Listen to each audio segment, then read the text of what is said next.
Welcome to Behind the Beauty, the official North Texas Plastic Surgery podcast. I'm your host, Dr. Sasha Obaid.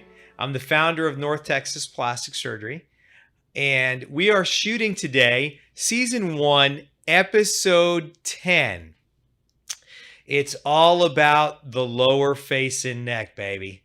I'm joined today by the lovely Adrian Mead, who is the lead injector in our Frisco clinic. Adrian has been working in the plastic surgery field now for 21 years. Is that right, Adrian? Correct. Adrian has done this both initially on the surgical side of plastic surgery, and then you transitioned into injecting about 15, 16 years ago. Correct. Yes. And then you've been with us for the last 5 years full time, doing nothing but injecting. So I know you've seen it all when it comes to fixing the lower face. Yes. This is an area that I think is such a important topic for our listeners. For many people, many people, and I am definitely one of them. The first place that we start to see aging is in the lower face, specifically the jawline to basically your collar, okay? We're seeing it with extra skin and fat underneath the jaw, with a loss of the sharp angle to the jaw, with little bands here when we smile or animate, etc. It can be an area that just drives people crazy.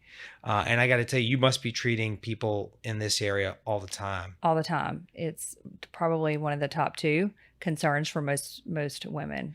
And do you think it's a concern more for men or for women, or is it kind of starting to see a more of a trend of men, but definitely with women? I'd say because for the most part, we always treated our face, but we did neglect the neck. Yes. So yeah, we've sort of gotten, we always kind of think from here to here, right? But in reality, it's below the jaw that for a lot of us, it kind of shows first. And I do think, I think what you're saying with men is actually really important. For many men, we're finally reaching the point where it's becoming accepted for us to do things aesthetically. And as more men come to the plastic surgery office, I think we are seeing more and more people get treatments in this area. And I will tell you that what I've struggled with the most is the same thing that many guys struggle with, which is having some extra fat right underneath here. Submental fullness. And, my biggest challenge is, like many guys, I don't really want to take off of work to do something for this. Right. Yeah, it's the downtime. God's been good to me. I'm blessed. I can afford to have surgery, certainly. But I just can't afford to take the time away from my job, my kids, my wife, etc. And so, this has always been sort of an area of concern for me. What are you seeing, and what are you doing with that non-surgically, Adrian? So it's for submental fullness. For the volume, I'm going to start out typically with Kybella. And what is Kybella? Kybella is a synthetic deoxycholic acid. It's an injection that permanently destroys the fat cells. So for those who are uninitiated, deoxycholic acid is actually a bile salt. This is where we're going to start getting scientifically nerdy here for just a second. Bile is the naturally occurring compound in the body that helps you dissolve fat, right? So if you go out and you eat a big healthy cheeseburger, all of that fat, your body has to break it down in the intestines. We break it down by smothering that fat with bile salts, which literally break apart the fat. But we have harvested that into an injectable form now, right? Yes. And the beautiful thing is it's safe, right? Because it's a compound that occurs naturally in the body. 100%. Yes. And there's minimal downtime with it as well. Yeah. So tell me a little bit about it. So uh, you talk about injecting that area with Kybella. How does that process work? What's the downtime and what are the results like? So it depends on the patient as far as how many sessions we do. So I Okay. do anywhere from 2 to 3 vials from the submental area, and I can extend a little bit lateral here to take care of this area as well. Hmm. And so I'll do 2 to 3 sessions, depend on the amount of fullness for the patient. Okay. And I can tell you, I'm a Kybella patient myself. I love it. Love it. It's pretty easy. Have you, I don't know what other patients have told you, but I can tell you from my personal experience, it burns a little bit going in, nothing terrible. A little And spicy. then, yeah, it's a little spicy, nothing bad. And then it kind of feels warm that night, uh, almost like you have a little fever, nothing terrible. And then the pain goes away.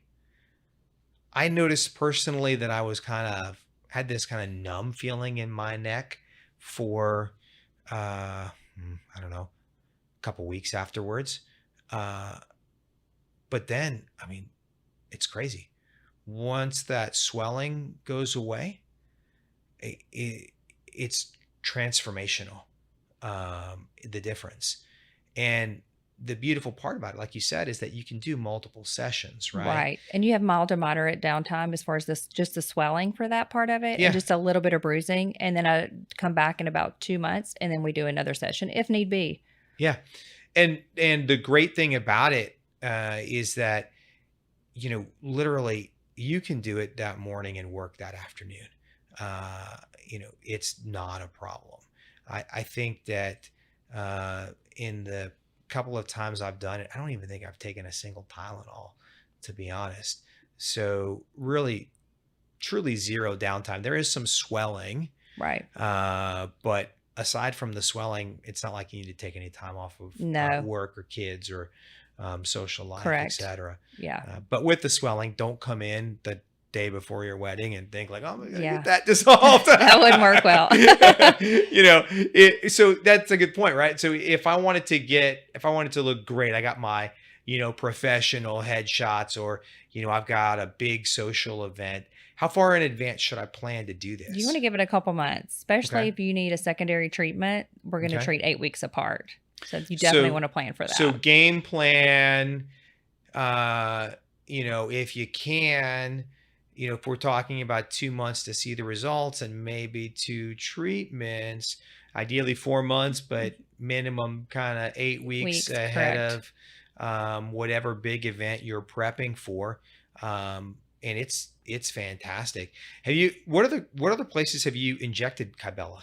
So off label, we inject the axilla area. So for Okay. the raw fat Okay. and the back as well. Yes. Okay. A little bit above the knees. Okay. And if somebody has had maybe a surgical tummy tuck and they might have a little dog ears or a little bit of fullness or above the abdomen, just in a very small focal area, we Yeah. can treat it and it works fantastic for those areas. Because again, there's no downtime with that. Yeah. And you can also, you see people that have little contour deformities after liposuction and things like that.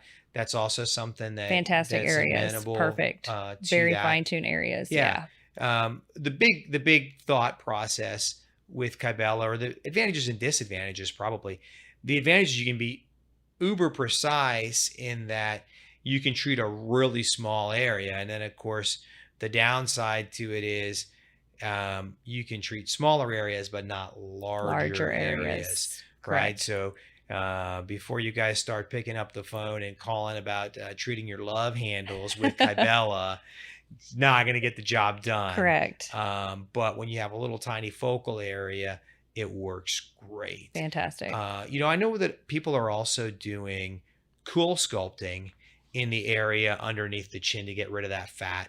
What do you think about CoolSculpting versus Kybella?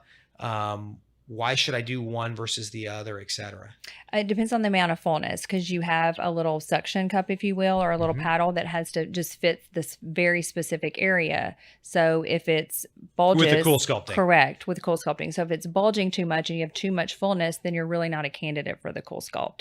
and especially alone, you might need to do some Kybella as well. I have had patients come in and they've had CoolSculpt and they want a little more lateral decrease in fullness here. So that's a great area to target Kybella for, again, a small focal fine-tune area.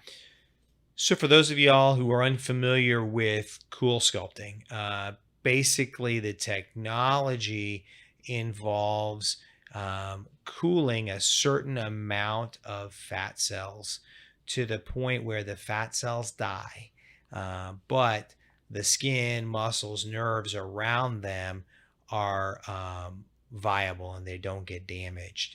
Now, the mechanics of the treatment really limit its application in this area. So the way the technology works is that the CoolSculpting machine has two cold plates that you sandwich the fat that you want rid of in between. And then it cools that fat down to that critical temperature. In the area underneath the chin, that means that you have to have, means a couple of things. Number one, you have to have enough fat that you can grab here in order for the CoolSculpting machine to fit. And then number two, it does mean that you are a little bit limited in how you can feather and tailor the fat loss, because it is a suction cup. It sits there, it sucks everything in, but as you kind of turn to the side, you can see that there can be some areas that are missed just to the side of the suction cup. And so, like you said, Adrian, you can actually combine CoolSculpting and Kybella. You can hit the areas to the side with the Kybella to kind of take away what's not done with the CoolSculpting. And I can tell you guys, I've also done CoolSculpting to my submental area. I have been at war with the fat underneath my chin for a number of years. So I have literally done it all. I love it. It's, again, an easy procedure. Correct. You know, recovery wise, what's your thoughts on it? None. Actually, you can go back to work the same exact day, and you may or may not need a secondary treatment with CoolSculpt, but same thing. It's minimal downtime. Yeah, it's pretty easy. The procedure takes about 45 minutes. I can't lie, my ADD made me work while I was doing the CoolSculpting, because once they put the paddle on, you're kind of stuck in the chair for about 45 minutes. So I actually set up my iPad there on a little stand and just kind of went to town while it was doing its thing. And it was great. And like I said, you could work afterwards. Pain is almost nothing that night, kind of a little achy thing.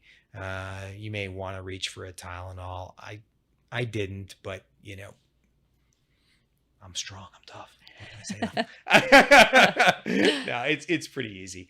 But when we talk about volume, right? Everyone thinks about fat loss, excuse me, excess fat as being a real problem in the lower portion of the face and neck. But what we don't realize is that we actually can be volume deficient in certain areas, and actually adding volume in other places can really rejuvenate us. So tell me how you do that, Adrian. As far as volume replacement, I'm going to use typically Velux to give me a little more link to the jawline. And sometimes I'll do a little bit of chin as well. It depends on the patient's goals. So why would I want to add volume along my jawline? To give me a little more lift, a little bit of support. Yes, I've had mine done. Okay, so along you've with done other things. Absolutely, yes. I know everyone that's watching on video here is wondering, okay, what has she had done? Yes, so go ahead. Definitely the jawline with Velux, the FDA approved filler by Allergan for the jawline. So that's been fantastic. So that gives me a lot of lift as well. So you're doing it here to really, or you did it here to really lift. Right. Because you want to address not just filling this area, you want to give some more support here back in the gonial angle to kind of really lift the neck. So that really helps here and this lower portion as well. Yes. I have to tell you, I also have Volux in my jawline. That'll tell you something when both of the people that are doing the Plastic Surgery podcast are using a product. It's probably pretty good. Yes. So for me personally, that lift made a huge difference, because one of the things when I looked in the mirror that I noticed was that I had lost that definition to my jaw. And the skin was just kind of starting to sag off of the edge of it. And it made my face look really round. And I didn't like it. And so by adding that volume along my jawline, I really felt like my jaw became stronger.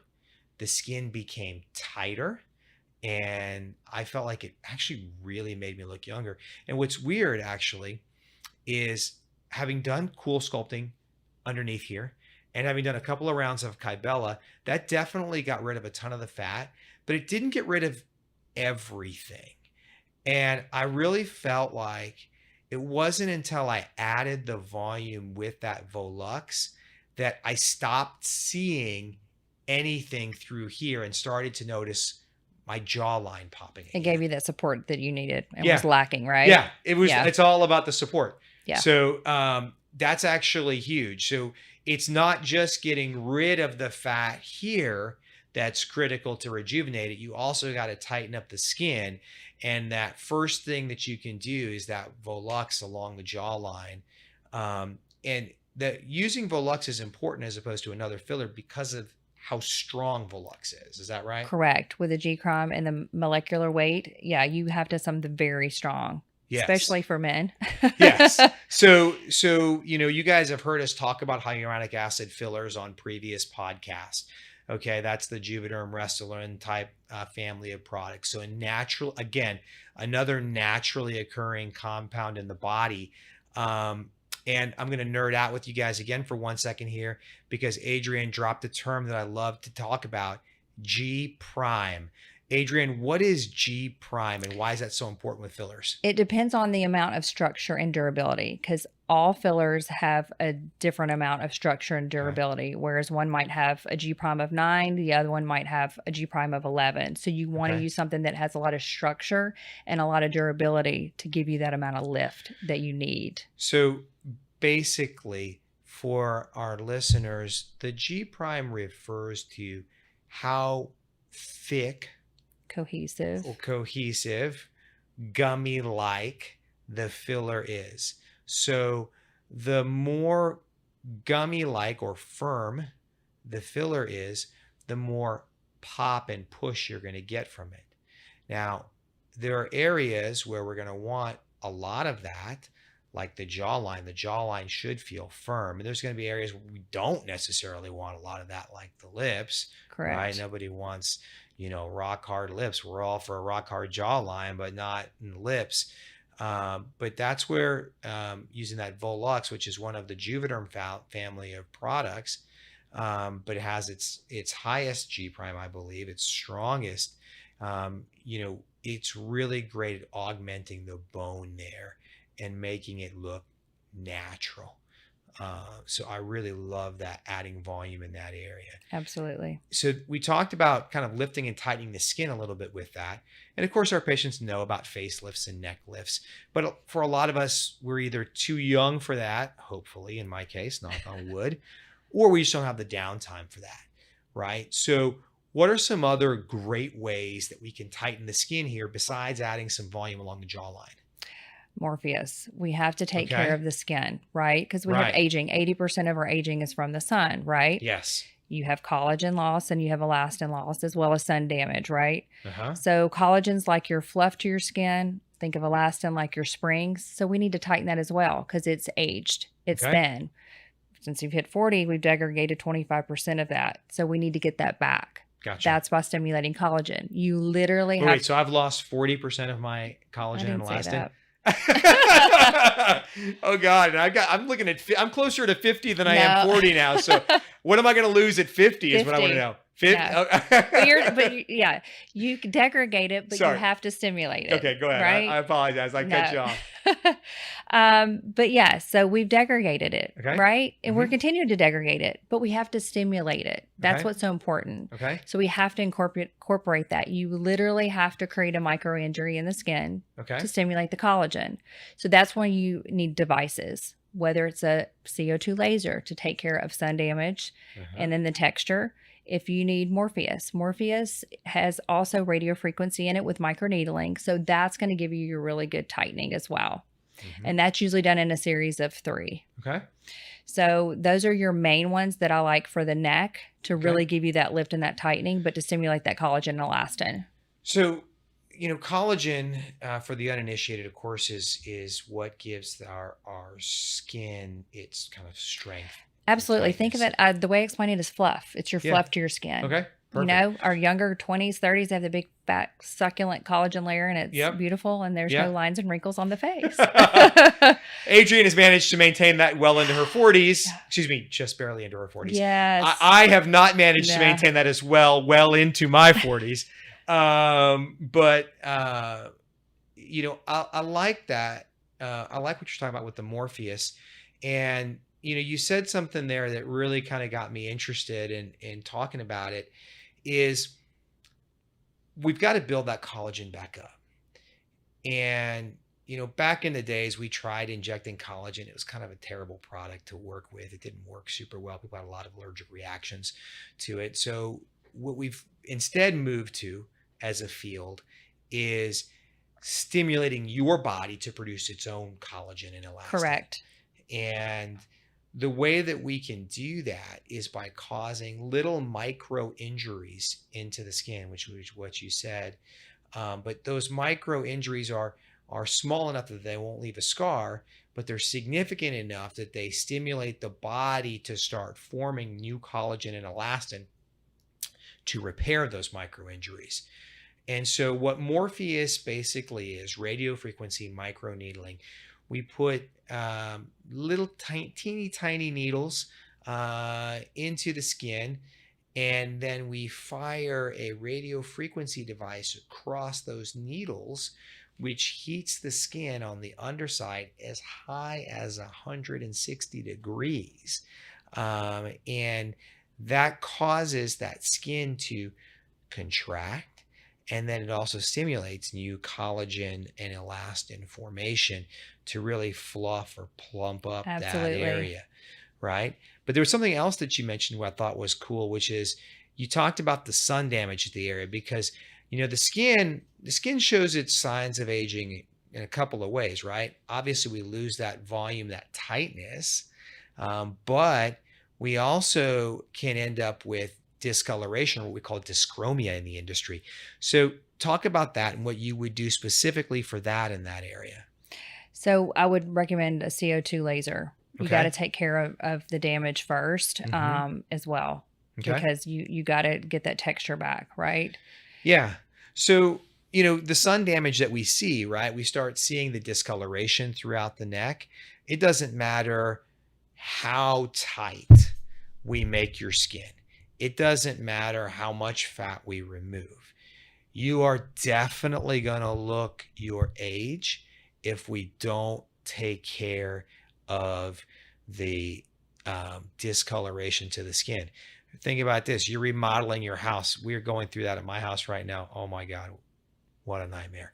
That's a whole other story for another day. But, you're not going to fix the foundation, fix the walls, and then not put a fresh coat of paint on it, right? Absolutely, 100%. So we got to erase all the damage to the paint, or in this case, your skin, with a laser. CO2 is fantastic. Also, the BBL laser is awesome. Talk about that. Have you used that, and what is your experience with that? Love it. So it is a series of treatments. You usually do those in about 3. There is literally no downtime with that. It's a broadband light pulse, so it brings everything to the surface, and you can do it literally on your lunchtime. That's it. It doesn't hurt, which is great. Like you said, downtime is almost nothing. So when we talk about BBL. BBL. Many of y'all have heard me say BBL a million times on Instagram, and you're all thinking, but what does butts have to do with this? It's different kind of BBL. I really wish they would have named it something else. In this case, broadband light as opposed to Brazilian butt lift. Broadband light is pretty much an IPL or photofacial taken to the next level. Okay.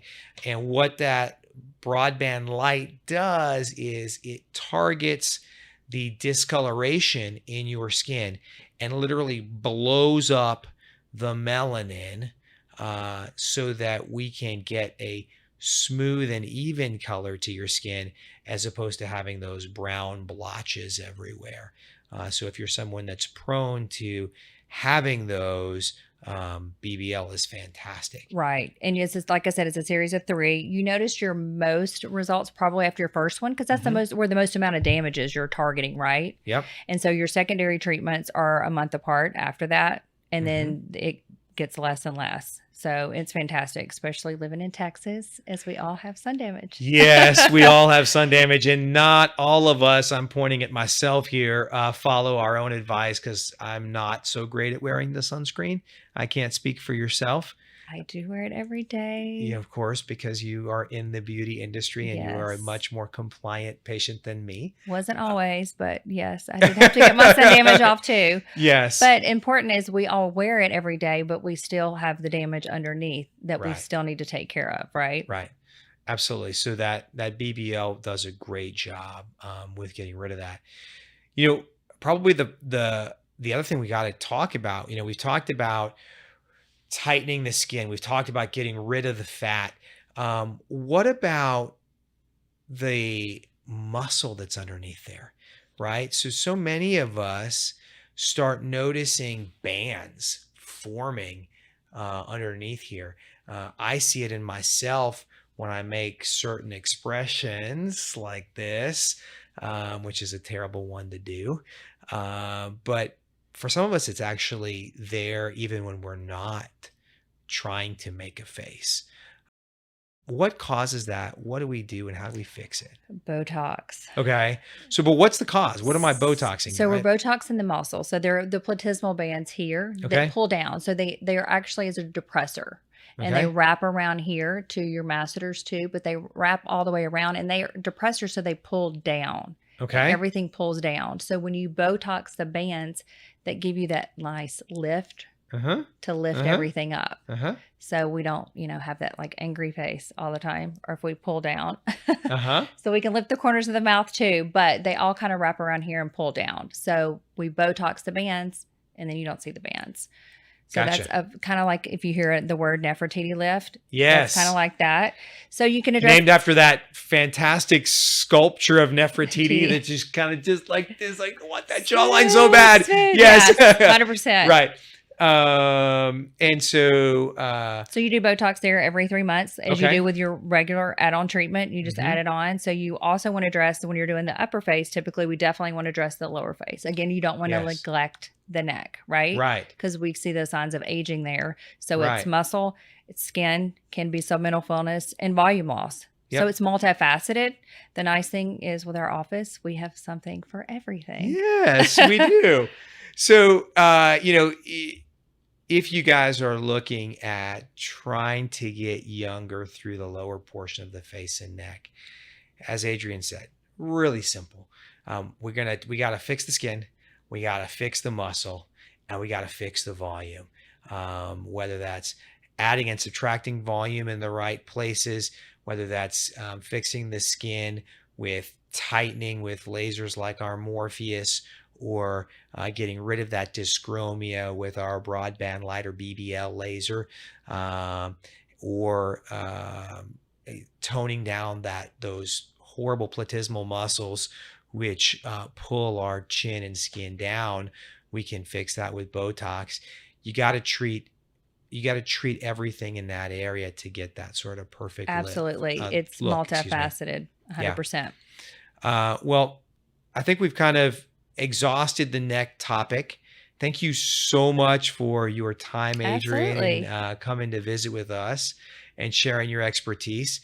I My think pleasure. that The one thing on that list that I have not hit yet, although I've done Botox everywhere else on my face, is I have not Botoxed my neck. I have not had my Nefertiti lift.